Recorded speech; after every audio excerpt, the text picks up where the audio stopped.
السلام علیکم۔ پروگرام کتب الما کے ساتھ طاہر احمد بھٹی آپ کی خدمت میں حاضر ہے۔ آج جیسے سال کا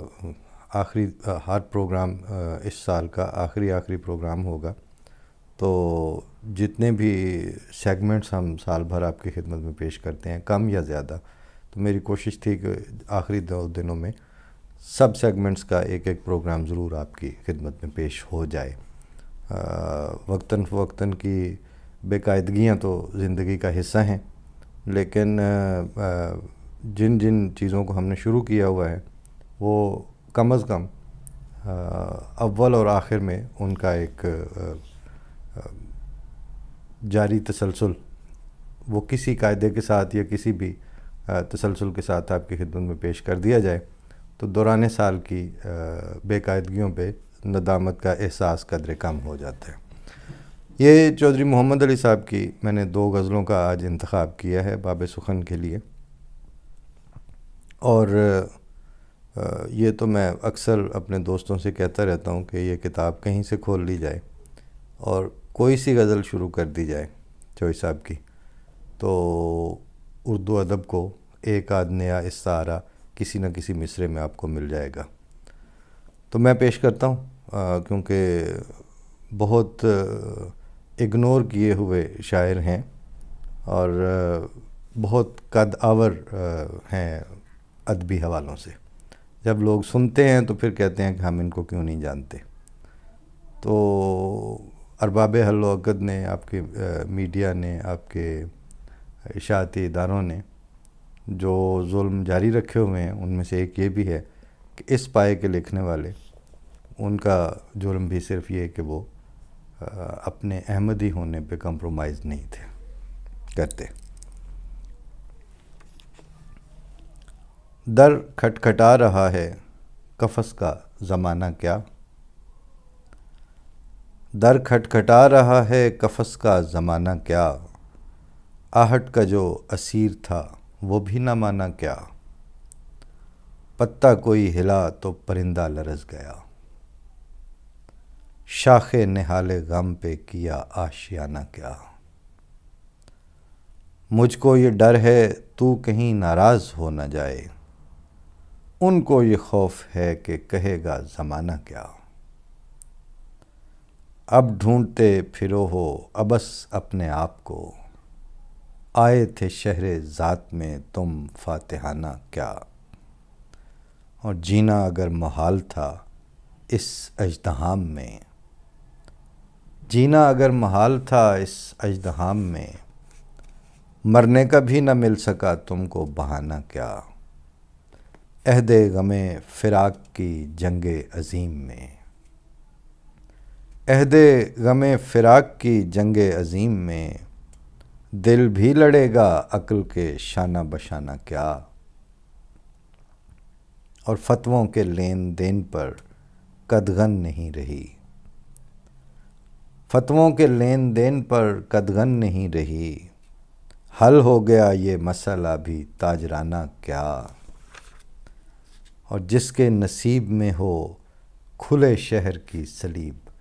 کھلا شہر انورٹڈ کاماز میں لکھا ہوا ہے۔ ربوہ کے بارے میں کہا جاتا تھا کہ اس کو کھلا شہر قرار دیا جائے۔ یہ قرار دیے جانے والی جب بیماری لگی تھی تو اس میں بہت کچھ قرار دلوانے کی کوششیں ہوتی تھی، تو اس میں سے ایک یہ بھی تھی۔ تو جس کے نصیب میں ہو کھلے شہر کی سلیب، اس خوش نصیب کی ہو خوشی کا ٹھکانہ کیا، اور اس کو کرو کمال عطا ترک کے سپرد، اس کو کرو کمال عطا ترک کے سپرد، ملا کو آزمانے کے بعد آزمانا کیا، ایک زلزلہ سا آ گیا ایوان اشک میں۔ ایوان اشک بھی اب آپ نے یہاں پہلی دفعہ ہی سنا ہوگا۔ ایک زلزلہ سا آ گیا ایوان اشک میں، مضطر پہ مہرباں ہوا دشمن پرانا کیا، اور در کھٹکھٹا رہا ہے قفس کا زمانہ کیا، آہٹ کا جو اسیر تھا وہ بھی نہ مانا کیا۔ یہ ایک جاتے سال کی سمجھ لیجیے، اور یہ نئے سال کے حوالے سے ہے کہ سپنوں میں بادلوں کی بارات لے کے آنا، سپنوں میں بادلوں کی بارات لے کے آنا، ساتوں سمندروں کی خیرات لے کے آنا۔ جب قرب کی قیامت برپا ہو جسم و جاں میں، جب قرب کی قیامت برپا ہو جسم و جاں میں، دو چار ہجر کے بھی لمحات لے کے آنا، اور ترتیل سے کریں گے ہر زخم کی تلاوت،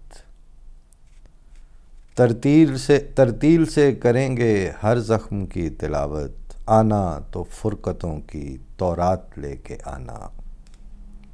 پیاسوں کی التجا ہے اے پانیوں کے مالک،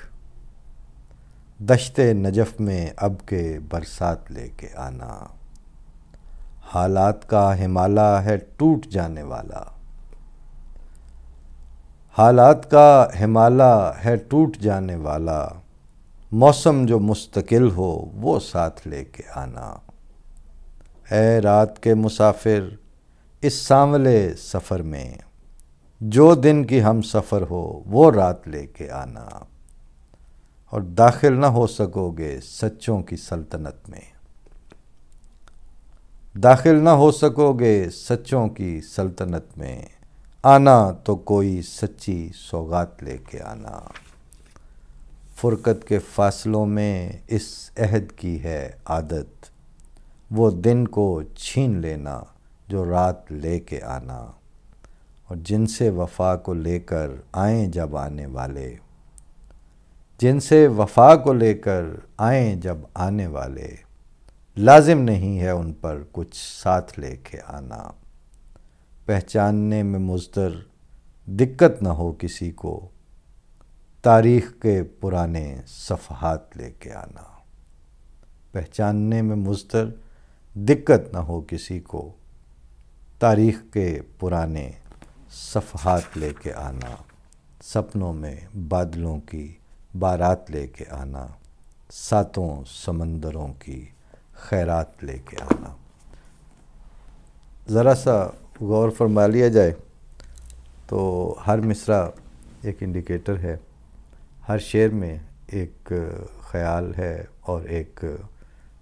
توجہ دلاؤ قسم کا اشاریہ ہے، مگر وہی بات کہ یہ روح کے رنگ سے کھلے گی، ایک بات ہے حرف ملتمس میں۔ فی امان اللہ، انشاءاللہ ملاقات رہے گی اگلے پروگراموں میں۔